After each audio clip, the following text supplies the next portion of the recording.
நேற்று சாயந்தரா லைவ்ல பேசிட்டு இருந்தாங்க கார் டாஸ்கை பத்தி. ரொம்ப ஃபன்னா ரொம்ப காமெடியா வந்து பேசிட்டு இருந்தாங்க. கார் டாஸ்க்ல வினோத் வந்து கீழே இறங்கி சாயந்தரா தூக்கிட்டு போனாங்கல்ல, அதை வந்து சொல்றாங்க.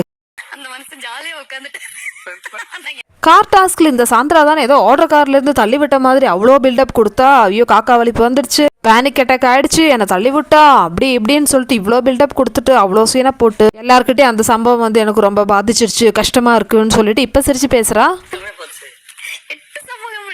பிக் பாஸ்ல யார் வராங்களோ போறாங்களோ அவங்க கிட்ட எல்லாம் வந்து கார் சம்பவம் எனக்கு வந்து ரொம்ப பாதிச்சிருச்சு. அந்த டைம்ல விக்ரம் கானா வினோத் தான் வந்து இருந்தாங்க, சபரி இருந்தாங்க என்னை காப்பாத்துறதுக்கு. உயிர் போகிற நிலமையில இருந்த அந்த நிலமையில இருந்து என்னை வந்து இவங்கெல்லாம் வந்து என்னை காப்பாற்றினாங்க அப்படிலாம் சொல்லிட்டு இப்போ வந்து கானா வினோத காமெடியாக வந்து பேசிட்டு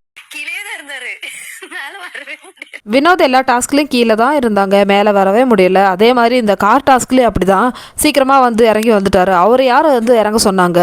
அடிப்பாவி சாந்திரா, நீ பண்ணுறதெல்லாம் பண்ணிவிட்டு இப்போ வந்து அந்த மனுஷனை வந்து நீ வந்து கேவலமாக பேசுகிற.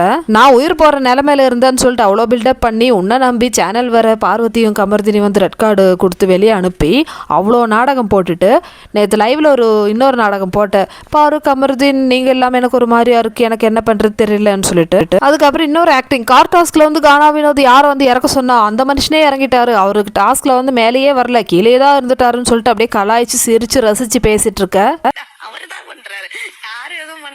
பெட்டி எடுத்தது போனதும் அவர் தான் பண்ணாரு, யாருமே எதுவுமே பண்ணல, எல்லாமே வந்து அவர் பண்ண விஷயங்களால தான் இப்படி ஆயிடுச்சுன்னு சொல்லிட்டு வினோத் வந்து கலாய்ச்சிட்டு இருக்காங்க.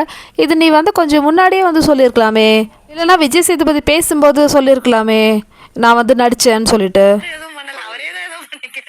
இது மட்டும் வினோத் கேட்டிருந்தா எப்படி இருக்கும் பாரு.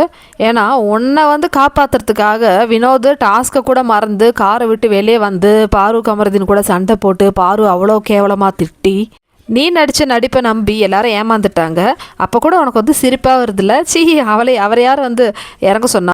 அவருக்கு தான் சொன்னி வச்சுட்டாரு, வேற யாருமே பண்ணல, அவராக தான் போனார் அப்படின்னு சொல்லிட்டு எவ்வளோ கேவலமாக பேசுகிறீங்க. இவளையும் நம்பி உலகம் வந்து இவ உத்தமின்னு சொல்லிட்டு இவளுக்கு வந்து காப்பாற்றிருக்காங்க. இந்த சாந்திராவால் 2 பேர் வெளியே போயிட்டாங்கன்னு சொல்லிட்டு ஒரு கொஞ்சம் கூட கில்ட் இல்லை, கொஞ்சம் கூட கேவலமாக இல்லை. இதெல்லாம் ஏன்ப்பா எபிசோடில் காமிக்க மாட்டேன்றீங்க? நீங்கள் காமிக்க மாட்டீங்க, ஏன்னா உங்களுக்கு வந்து ஆப் இல்லை. இந்த மாதிரிலாம் சொன்னோம், ஐயோ நம்ம தப்பாக சாந்திராவுக்கு சப்போர்ட் பண்ணிட்டோமே அந்த மாதிரி பேச வேண்டியதாக இருக்கும். எவ்வளோ பெரிய ஆக்டிங் பண்ணியிருக்காங்க. சீட்டிங், அதாவது பாரு சீட்டர்னு சொல்லிட்டு அமித்தோட பொண்ணு வந்து சொன்னாலே, அமித் பொண்டாட்டி தான் சொல்லி கொடுத்துருக்காது. அதே மாதிரி ரியல் சீட்டர் வந்து யார் தெரியுமா? அதோ சாந்திரா மாதிரி ஆளுங்க தான்.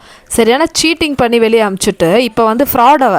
ஏன்னா கமர்தீன் சொன்னது கரெக்டு தானே, சரியான ஃப்ராடு சாந்திராவோட ஃப்ராடுத்தனத்தை தெரியாமல் எல்லாரும் வந்து சப்போர்ட் பண்ணிட்டு இருக்காங்க. ஐயோயோ சாந்திராவுக்கு இப்படி ஆயிடுச்சுன்னு சொல்லிட்டு. அவள் குத்துக்கள் மாதிரி நல்லா தானே உட்காந்துருக்கா. அவளால் இப்போ 2 பேர் வெளியே போய் அசிங்கப்பட்டது தான் மிச்சம். இதுக்கெல்லாம் வந்து யார் பதில் சொன்ன போகிறாங்கன்னு தெரியல. இருந்தாலும் சாந்திரா கடைசியில் உன் கூட நின்னவங்களே நீ வந்து இப்படி காலவாரி விடுற மாதிரி பேசுகிறல்ல, இதுதான்.